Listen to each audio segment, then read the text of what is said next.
ده وضع طبيعي جدا يا كابتن مصطفى. طيب هناخد الكابتن حسام البدري اهو بقى موجود معانا. كابتن حسام، كابتن مصطفى، مبروك يا كابتن حسام الوصول الى دور الاربعه. الله يبارك فيك كابتن مصطفى، وتحياتي لكابتن زيزو وكابتن حلمي. اهلا بيك. كويس بقى انت موجود معانا عشان احنا عاوزين نوصل لك كام حاجه كده واحنا قاعدين بنتفرج على المباراه.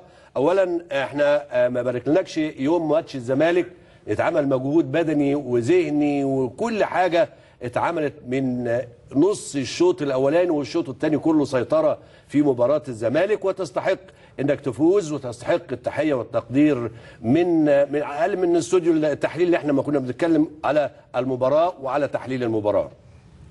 والله يا دكتور بشكرك طبعا، ويمكن اكيد مباراه الزمالك اتبذل فيها جهد كبير، بدايه ان انا طبعا بلاعب فريق كبير زي نادي الزمالك، في نفس الوقت رغبه اللعيبه كانت في الفوز، فاكيد المجهود البدني كان كبير. ويمكن انا بقول في صعوبه في الفتره ديت للكاس الحالي، لان عارفين طبعا الفتره مضغوطه جدا والفترات الزمنيه اللي ما بين المباريات قليله، فبيبقى في عبء كبير جدا على اللاعبين.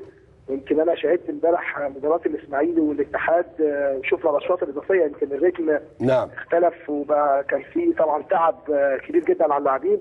فانا بقول طبعا يمكن المجهود برضه اللي اتبذل في مباراه الزمالك، لكن في شيء مطمئن بالنسبه لي. يمكن الاداء في الشوط الاولاني كان في قصور في اشياء بالذات في نص الملعب وحته الارتداد، لكن كون الريتم والاداء اسرع في الشوط الثاني ده شيء بيطمني انا على حاله اللاعبين. اكيد في طبعا تعب، لكن بيطمني برضه بشكل كبير جدا على الناحيه البدنيه والفنيه. يعني المجهود اللي اتبذل في ماتش الزمالك اثر بحد كبير النهارده، حس على في الحركه حتى.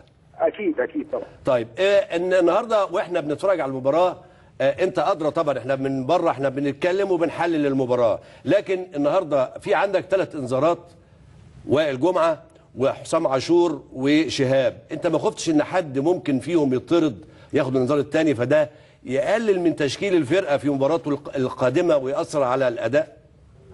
لا اكيد في كانت تعليمات طبعا، يعني في لعيبه خبره، وفي تعليمات كانت بالذات لشهاب بعد الشوط الاولاني على حته الحذر شويه، لكن هي مباراه بتتعامل معاها، لو خسرت بتطلع، فمش زي مباراه الدوري، يعني بيبقى في اختلاف شويه في الفكره يا كابتن مصطفى. نعم. مباراه الدوري فيمكن اللعيبه عندها خبره، والحمد لله كان وجود بعض اللعيبه في الملعب بشكل مهم جدا، فاعتقد هم الحمد لله كان عندهم حرص. في نفس الوقت انا بقول ان في ظواهر ايجابيه كثيره جدا النهارده، يعني يمكن ادائنا في الشوط الثاني اختلف اكيد، تغيير الشكل الخططي، وانا سعيد بحته التصويب، لان شفنا عناصر كثيره ابتدت حته يبقى فيها في تركيز بجانب طبعا شهاب، شفنا عاشور وشفنا شريف، فظاهره التصويب برضه من الاشياء اللي ودي حلول فرديه. حلول فرديه طبعا فيها تركيز من اللعيبه في الفتره الاخيره مقارنه بالفتره اللي كانت قبل كده. اولا انا بحييك وبقول لك ربنا يوفقك الفتره اللي جايه، والمدرب المصري على كل حال اثبت نجاحه، ومعاك الكابتن زيزو والكابتن حلمي طولان، عايزين يسلموا عليك ويباركوا لك. يا كابتن حسام مبروك ماتش الزمالك اللي فات، مبروك النهارده.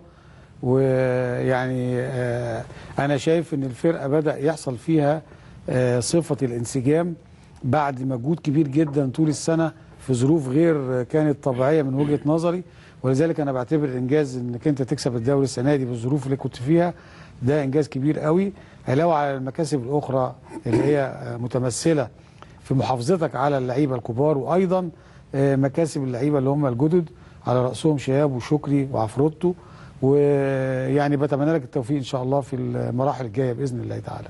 الله يخليك يا كابتن، شكرا. كابتن حسام مساء الخير. الله يخليك حبيبي، والف مبروك الدوري، والف مبروك باذن الله نبارك لك على الكاس. وشايف ان انت يعني صوره مشرفه للمدرب المصري اللي احنا بنعتز بيه، بنعتز بحسن شحاته، بنعتز بيك، بنعتز بكل المدربين المصريين الوطنيين اللي بيقدموا فكر محترم وفكر جيد وقراءة جيدة للمباريات. وبتمنى لك التوفيق بإذن الله، وبإذن الله تحصل على كاس مصر، ونبارك لك على الثنائية السنة دي بإذن الله. الله يخليك، بشكرك يا كابتن طبعا، مش انا بعتز بيها من الزملاء يعني، الله يخليك، وبشكرك جدا. طب كابتن حسام، انا عندي سؤالين كده صغيرين كده خطفه. كنت تحب تقابل انبي ولا الانتاج الحربي؟ يا دكتور مصطفى، كنت تحب تقابل انبي ولا الانتاج الحربي؟ عايزك تبطل. والله الفرقتين طبعا مميزين، والفرقتين عندهم عناصر مميزه، في نفس الوقت انا بقول لابد زي ما انا عرفت الانتاج الحربي هو اللي فاز، ممكن ابقى حذر جدا طبعا، لان وصوله للدور دوت انجاز نتيجه المجهود الكبير اللي اتبذل منهم السنه دي، قدموا موسم جيد. في نفس الوقت ان هم بيوصلوا للدور قبل النهائي هيبقى عندهم دفعه كبيره جدا. فاعتقد سواء انبي او الانتاج الحربي كل الاحترام ليهم، وان شاء الله ربنا يسهل نوفق مع الانتاج باذن الله. ربنا يوفقك. انا بقى هطلب منك طلب، انا كمصطفى عبده طلب كده صغير، عاوزك تبتسم شويه وتفكها، ايه رايك في الكلام ده؟ عاوز ايه؟ عاوزك تفكها وتبتسم شويه. ما انا ببتسم معاك لما ابقى بره الشغل بنبتسم.